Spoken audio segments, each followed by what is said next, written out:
loyal like a puppy. Oh, she's awesome, but you just don't know. Where I first, woo, and the burdens of my heart they rolled away. It was there by faith that I received my sight, and now I am happy all the day. I'm not switch keys, but I gotta switch keys with you for a second.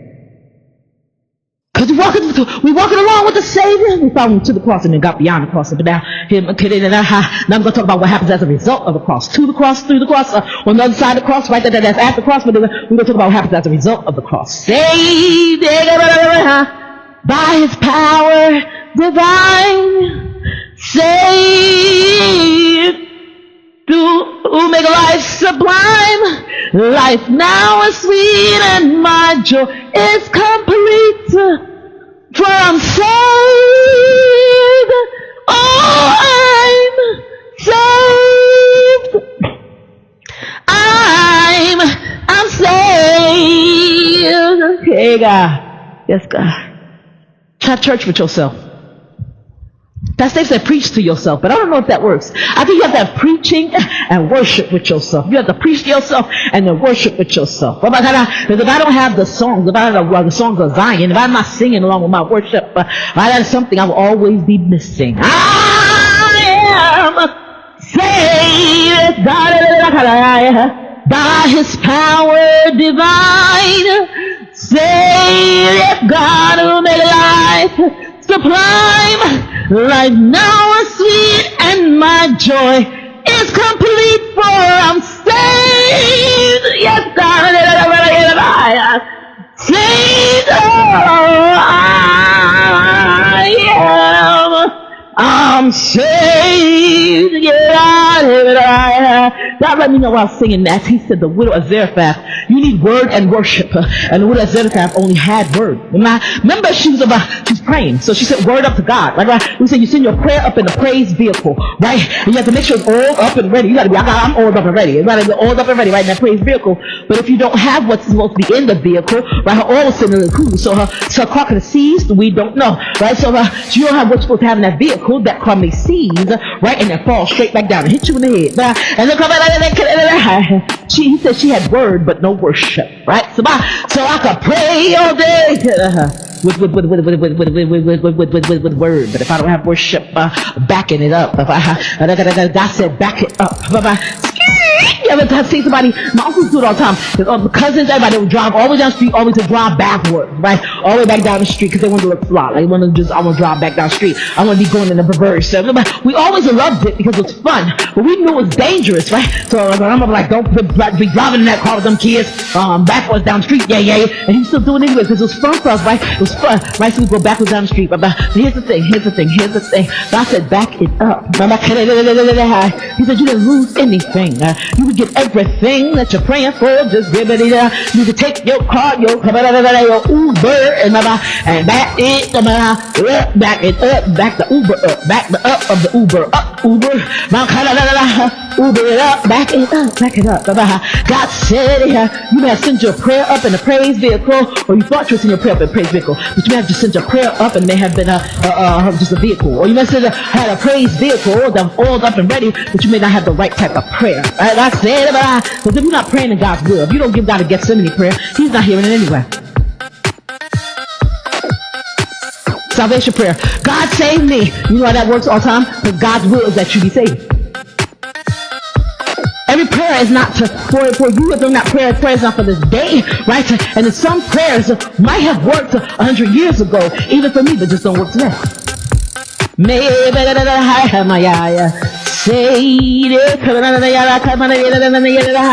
God said, are you saved? Yes, God, yes, God. Prayers work, but prayers are timed. Prayers have a time, right? You got Chronos and Kairos. Prayers are time. You may pray a prayer in Chronos time. I prayed a prayer in Chronos time now that would not have worked in Chronos or Kairos years ago. But because God had me pray it now, it's in His will for the now. It works now, and I get it in Chronos and Kairos. I get it both ways, right? And I get the Chronos and Kairos blessings from it. I still wonder, why couldn't I have had it back then? Why couldn't I have experienced this back then? Because if I had, God, I may have known you a little bit better. I may have been able to do this thing a little bit better. I probably had. Let me explain to you guys about the whole sociopath. Because I don't want anybody thinking that because they're bipolar, they're sociopath. I'm talking about Jamie, first of all. And how much time I spend with God, and I take my medicine, I do what I'm supposed to do, and it's been 3 decades that I've been dealing with bipolar, even in therapy, and still getting ghosted by therapists, and treated wrong by therapists, Christian therapists. So don't think just because they say Christian on the door, that's just a sign for the door. This woman has, she calls herself Hope. There's hope everywhere in her office. They hope. And it's so pretty. Her office is gorgeous. She got this beautiful fountain. Her inside of her office, her room, looked like a bedroom. I would move in there today and discard this place. I'd love to. So beautiful. Because she calls herself Hope, but she has no hope. You call yourself Hope and then not offer any hope. Well, faith is some things hope for. Hope for. I had faith to believe that I would get better, right? As long as I was coming and talking to you, because that's what they told me I need to do, right? As a bipolar person, right? I had every belief that I would come and get better, but I just got no better, right? And I think she discarded me before I could discard her. Which is what happens, because I think they just realize at a point, even if you're a Christian, you're doing what you're supposed to do, you're seeking God, you're running after the Holy Spirit, you're joy set before you, enduring the cross, you got your eyes fixed on Jesus, the author, finisher of your faith, right? You are believing, right? You are praying, and you are effectual fervent prayers of righteous man availeth much, and right? You are meet God. You said, no weapon formed against me shall prosper, right? You are meeting God like you are supposed to, right? Blessed men that walk with God and counsel of ungodly, nor stands in the way of sinners, nor sits the seat of scornful, right? You are making joyful noise. The Lord, all the answers, the Lord, the gladness, come before His presence with singing. Know ye that the Lord, He is God, and that He that is theirs, and not we ourselves. We are His people, and the sheep of His pasturing. You follow your shepherd, and you do your best, and yet and still you haven't changed.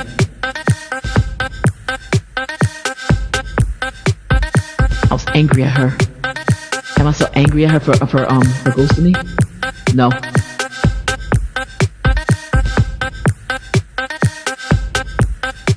I think her ghosting me was a sign of her conceding defeat. And I think her ghosting me was in her mind, she told herself that she was doing it for me. She wasn't doing it for me. She was totally selfish in what she did, and it was nasty. And there's going to be consequences. I know there is. There's just going to be heavily consequences. You can't call yourself and hope and claim hope, but then ghost people. You can't do that.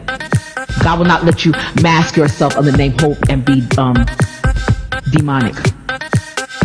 And detonation. That's why I heard detonation. You call yourself hope, but you're really detonation. But I'm not looking for her. I'm hoping that she repents before that happens.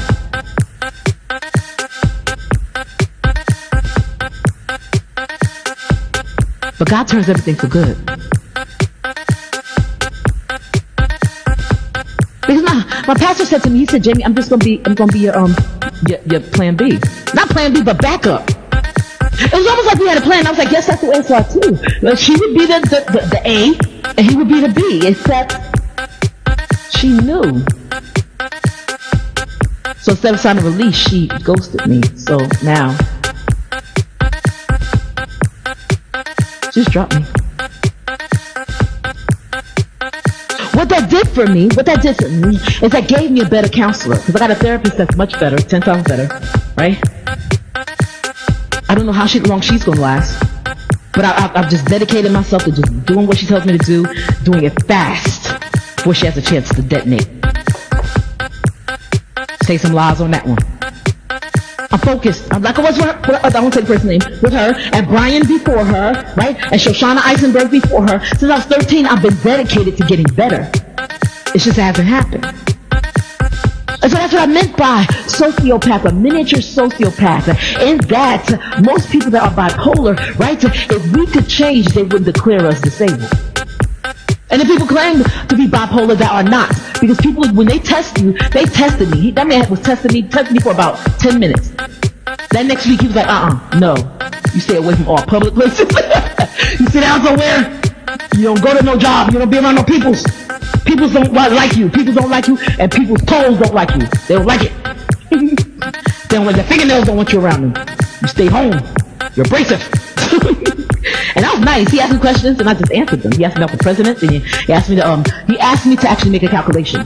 To add, and he just kept saying, add this. I was like, got it right? He's like, he looked at me and smiled. He's like, yeah, you did. And I got a note saying I was disabled. Do you know how that feels? I never told anybody about this. The test, I took him my pill bottles. He said, I don't need to see that. They told him to bring the pill bottles. He's like, I don't need to see that. And I was going to take a clonazepam, right? Which you are not supposed to take for 10 years. But my doctor had me on it for 10 years. You're not supposed to take that, right? For anxiety, I'll take clonazepam. I think I'll take a Depakote, and I'll take a lithium. And I said, yeah, I'm a math major. He's like, okay, add this. And I was like, okay, bam. I was like, got it right? He said, yeah. I was like, I said the alphabet backwards too. You want to see me do that? He's like, yeah. I did it. Yeah, I did it. And he smiled. He smiled nicely, so I thought I was going back to work. I'm gonna be honest with y'all, I thought I was going back to work. Because I didn't ask for that. And he said, no, not you. You ain't gonna, no, not you. You know, not you. February 2nd, I still remember it.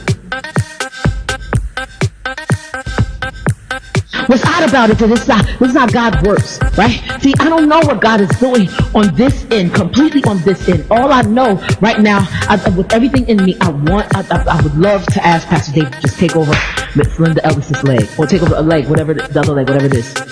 I would give him a Kirk's leg. Take it over, you have it. But he's not supposed to do that.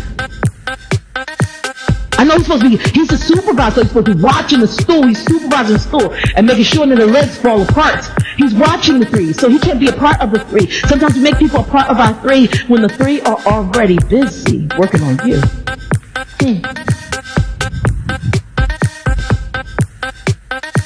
Here's how that worked out for me.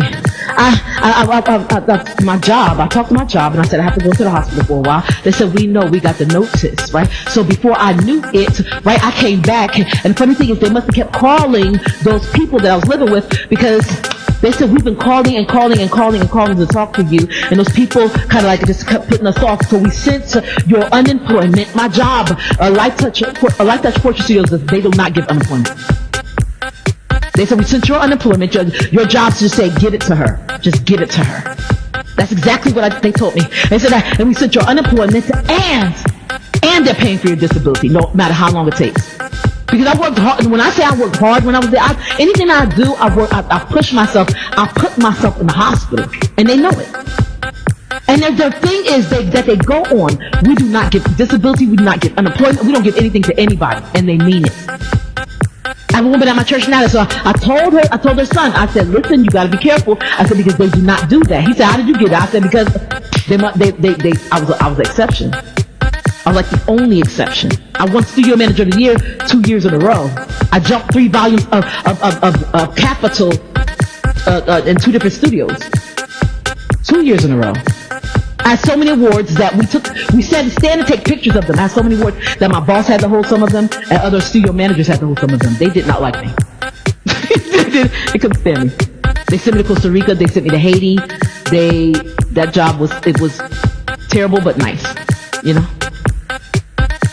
In other words, they do not give unemployment. They do not give disability. They do not give, no matter what you think, the disability I have now, Life Touch Portrait Studios is paying. It's been 10 years. Life Touch Portrait Studios has to pay that. That's why they have disability insurance. Life Touch, the government ain't giving me nothing. Life Touch, when it comes to God and Life Touch Portrait Studios, and God took them and they said no matter how long it takes, I asked the woman, she said that they told me to send it to you, both the unemployment and the disability, no matter how long it takes to give it to you. That's crazy. Well, God makes you the exception to the rule. That's because I was following him. And he knew he was going to have me out so I could follow him. Don't tell me I'm abrasive when I do my blog. I'm in training. If it don't come from my pastor or don't come from God, I'm not listening to you. I'm in training with God. God has me occupied. You know, you go to the bathroom, it says occupied. They say occupied behind the yes. This bathroom is occupied. Why? Because God has me behind the door, cleaning me up and washing me up. and making me over. I told her, I said, she said, I just thought you weren't ready. I said, you don't know if I'm ready or not. You don't know what ready means. Don't worry about my readiness. God has that. God's going to take care of my readiness. You're not to use that word. I didn't think. She kept saying, I didn't think you were ready. It was such a satanic thing. I didn't think you were ready. I just didn't think you were ready. I didn't bring you to the women's fellowship because I didn't think you were ready to stand before them because I didn't think you were ready to talk about what you've been through. I said, you don't have that authority. I mean, with them, yes, because they're a low level nothing of something inside of a church. They have nothing. They're trash. As it pertains to God, who is the reigning authority. Holy Spirit is my authority. God is my security. Jesus is my identity. I have many miracles that I've seen and come through, and people just walk up to me and just give me money, right? Light Touch Fortune Studios put money in my hand, right? And I am a certified photographer, and I'm not even taking pictures. I haven't taken pictures since I was working with them, and yet still, they went against their own rules for me. And that's not all. That's not all. And I was going to take her to court, I could afford to pay the rent. But the landlord there, when she was leaving, the company, Sunshine Media, or whatever that is, she spoke to, I forget who it was, somebody in my church. I forget who it was upstairs she spoke to, I think it was Pastor Tim. But she spoke to one of them, and she got me before Corinne stepped in, before the company housing authority. She said, I want you to get on this, Jamie, because if you get in on this, you will not have to pay rent. I told her, I said, I don't mind paying rent. It's not like I don't want a free ride. I was already disabled, so I didn't want a free ride, and I was happy being in Hagerstown. I'm so glad she said, just fill out the application, it's just one page. I'm so glad I listened to her. Because now I don't live there anymore. And despite what that woman has done, this woman, what God did for me, this woman, this is what God will do when people hurt you. Here's another example, because I was living with those people, right? And they're trying to take all the money from me. They stole the unemployment checks I had, and when I was in the hospital, the reason why they threw my stuff in my car like that and smashed my glass frames and did everything that they could to hurt me, right? The reason why they did that is because as a result of me coming back out of the hospital, and they knew it, they were going to have to give up the mortgage on the house and move. They couldn't stay in New Jersey anymore because they were taking all my money. They weren't going to work. They weren't doing anything. They were taking all of my money and spending it on their house. So God dry rotted their plan. So you have this woman, the therapist. You have them, right, having their dry rotted plan, and then now this. Pastor Tim is my witness. I got so many blessings from this because this woman, she could not evict me because I paid all my rent on time. And she said, well, now since you don't want to give an ACH, let's dig into your account. Now you're going to have to come and stand outside every morning, every month, and wait for us to come to pay your rent. And I stood outside every summer morning, right, needing them to operate on my eyes. I was outside in the heat. I was not supposed to be outside like that. But I stood out there for hours. When I got out there at 7 o'clock in the morning, I stood out there for hours. They would not receive me into the building. Nobody was waiting. There was nobody waiting to get in the building. There was nobody waiting to talk to them. They would not let me in the building to talk to them. No chairs, no nothing. I stood there. So this woman thought she was real smart, so she went up to the head of the corporation, and what she did was she switched my voucher. She's a very demonic, powerful woman. She switched my voucher, and Pastor Simpson, I said, why did she switch a voucher? She switched my voucher to a 2-bedroom, 1-bathroom apartment voucher. If she had left it at 1 bedroom, like I was walking around, could not see, and I was getting frustrated. So the more frustrated I got, my eyes would stop working. Still happens now. And so I'm walking around, it's heat outside, and I had to sit on the steps at this church, and I was scared of heights, and it was just a terrible situation. But I'm walking around trying to find apartments. I could not find one, and I'm on the disability bus trying to find an apartment. So it's not like I could just get in the bus and get off the bus when I wanted to. No, you gotta wait for them to come back, and you only go to one place a day. So I was trying to find an apartment. I'm on my way out of there, and still going blind at that point, right? And so she switched my voucher from 1 bedroom to 2 bedroom. And even Pastor Tim knew that's what she said. I'm doing it. I did it because, in fact, I want you to have an art room. I just want you to have an art room, Jamie. No, she didn't. Her plan was, because like she said, she wanted to sit me outside in COVID so that I could die of exposure, so that the blood pressure of my eyes would destroy my eyes. That's what she said. Literally destroy, right? So that's okay. That's nice. That's nice. That's nice. Sweet dreams to me. That's nice. So she said, but here's the thing. Here's how God will do it for you. Here's how God will twist it. You want to hear a testimony? Nothing that anybody does to me, I mean, no weapon formed against me shall prosper. None. Every time you form a weapon against me, it always works for my good. It come back like cherry cheesecake. Christina makes cherry cheesecake and it's really good. So I didn't know. I had to say something. But they always come back like cherry cheesecake. Yum yum. So, oh, so look at that. I got cherry cheesecake. Ooh, one of my. Ooh, okay. She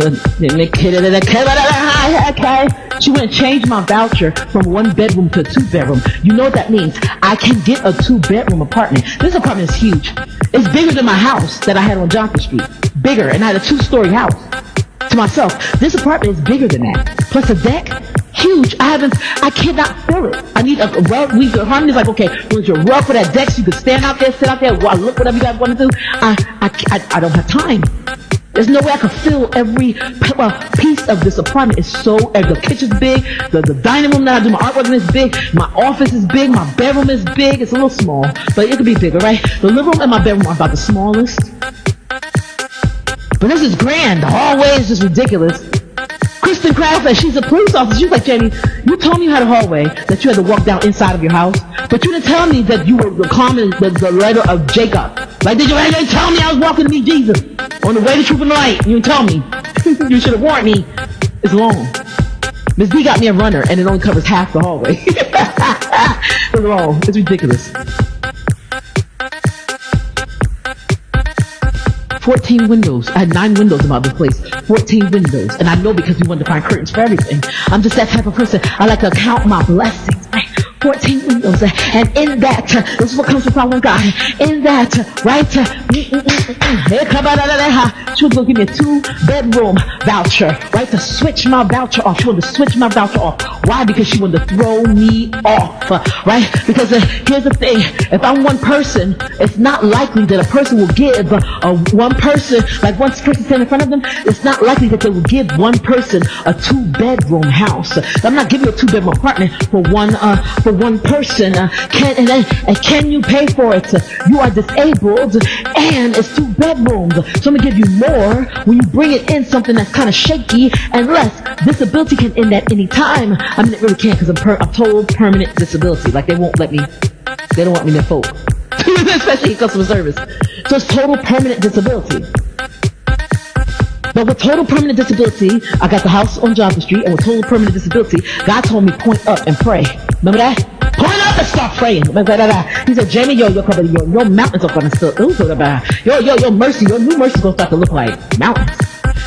He said, point up out the window. He said, you point up out this window and you pray. Point up. And I said, God, if I look at it, right, when I'm pointing up at this place. I was living at 220 or 212 Jonathan Street, 212. That's my address. And I'm living at 232, 1 block up, pointing up.